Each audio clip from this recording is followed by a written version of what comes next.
देखते हैं बुद्धकालीन ऐतिहासिक स्थल। भगवान गौतम बुद्ध के जीवन काल में और उनके महापरिनिर्वाण के बाद कुछ शताब्दियों तक धर्म प्रसार के लिए अनेक स्थान थे। उनमें से कुछ प्रमुख स्थान देखेंगे। पहला है लुम्बिनी। इस स्थान पर भगवान का जन्म हुआ था। अब ये जगह रुम्मनदेई या रुम्मिनदेई के नाम से जानी जाती है। ये जगह अब नेपाल में है। यहाँ पर एक प्राचीन मंदिर है जिसमें राजकुमार सिद्धार्थ के जन्म को दर्शाती हुई एक मूर्ति है। सम्राट अशोक ने अपने राज्यारोहण के 20वें वर्ष में जब इस स्थान की यात्रा की थी तो उनकी पूरी यात्रा का विवरण दर्शाता हुआ एक शिलालेख भी यहाँ पर है। यहाँ अभी भी अशोककालीन विहारों के अवशेष देखे जा सकते हैं। दूसरा स्थान है बोधगया। यहाँ पर भगवान बुद्ध को सम्यक संबोधि मिली थी। आज ये जगह बिहार में गया से दक्षिण दिशा में 6 मील दूर है। यहाँ पर बोधि वृक्ष की शाखा आज भी जीवित है और उसके पास ही महाबोधि मंदिर है। इस मंदिर में भगवान की संबोधि मिलने के बाद की भूमि को स्पर्श करती हुई विशाल सुनहरी मूर्ति है।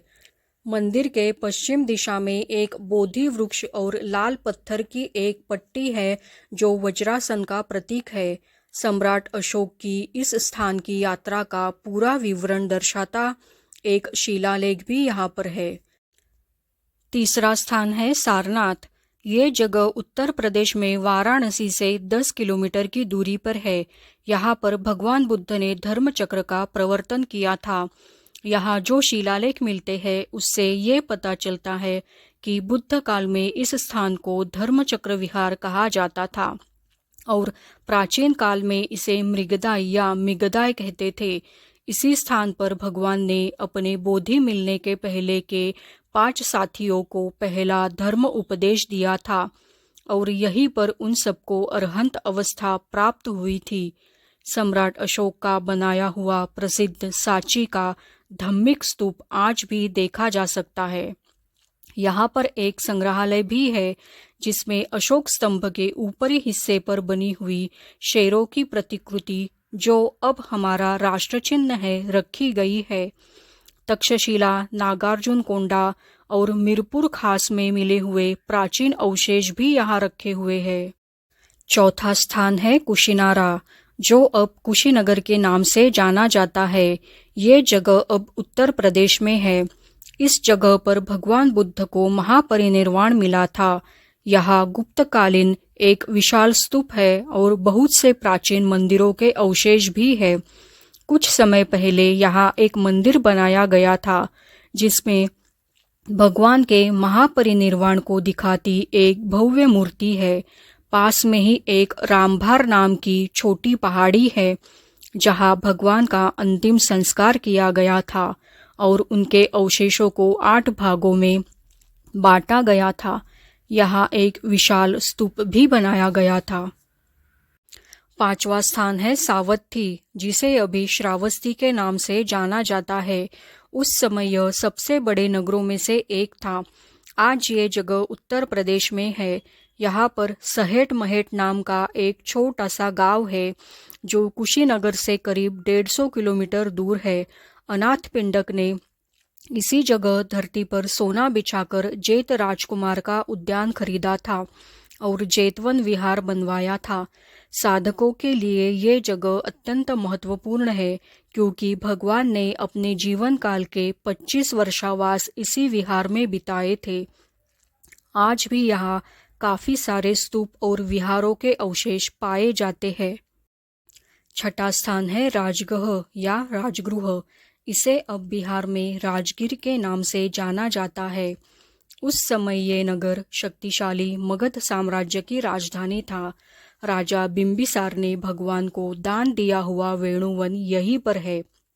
पास ही गिज्झकूट पर्वत है जो भगवान बुद्ध को एकांतवास के लिए प्रिय था। बुद्ध के चचेरे भाई देवदत्त ने कई बार उनकी हत्या का प्रयत्न यहीं पर किया था। भगवान के महापरिनिर्वाण के बाद प्रथम संगीतिका यहीं पर हुई थी। 7वां स्थान है वैशाली या वैशाली। ये अब बिहार राज्य के मुजफ्फरपुर जिले में बसाड़ के नाम से जाना जाता है। ये लिच्छवी राजाओं की राजधानी थी। वैशाली में ही भगवान ने अपने महापरिनिर्वाण की घोषणा की थी और उनके महापरिनिर्वाण के करीब 100 वर्ष बाद इसी जगह पर दूसरी संगीतिका हुई थी। 8वां स्थान है संकिस्सा। ये अब संकिसा के नाम से जाना जाता है। अब ये उत्तर प्रदेश के फर्रुखाबाद जिले में है। इसी जगह बुद्ध तावंतीस देवलोक से पृथ्वी पर आए थे। तावंतीस देवलोक में भगवान अपनी माता और अन्य देवताओं को अभिधम्म की शिक्षा देने गए थे। यहाँ पर भी अनेक प्राचीन स्तूपों और विहारों के अवशेष अभी मौजूद है। 9वां स्थान है सांची। ये स्थान अभी मध्य प्रदेश में है। सांची सम्राट अशोक के शासनकाल से ही धर्म कार्य का प्रमुख केंद्र था। अभी भी यहाँ पर प्रसिद्ध प्राचीन विशाल स्तूप देखने मिलता है। इस स्तूप के चारों प्रमुख दरवाजों पर भगवान के जीवन काल की घटनाओं की और जातक कथाओं की नक्काशी की गई है। इसी स्तूप में बुद्ध के 2 प्रमुख शिष्य सारिपुत्र और मोगलान की देह धातु स्थापित है। 10वां स्थान है नालंदा। ये जगह अब बिहार राज्य में है। भगवान यहाँ कई बार आए थे। यहाँ के विहार सम्राट अशोक काल के हैं, जो कई सदियों तक प्रसिद्ध थे। उनके अवशेष अभी भी देखे जा सकते हैं। यहाँ एक संग्रहालय भी है जिसमें खुदाई में मिली हुई मूर्तियाँ और प्राचीन कलाकृतियाँ रखी गई हुई है। कई सदियों तक नालंदा शिक्षा का प्रमुख केंद्र था और यहाँ के आचार्य अपनी विद्वत्ता के लिए भरपूर प्रसिद्ध थे।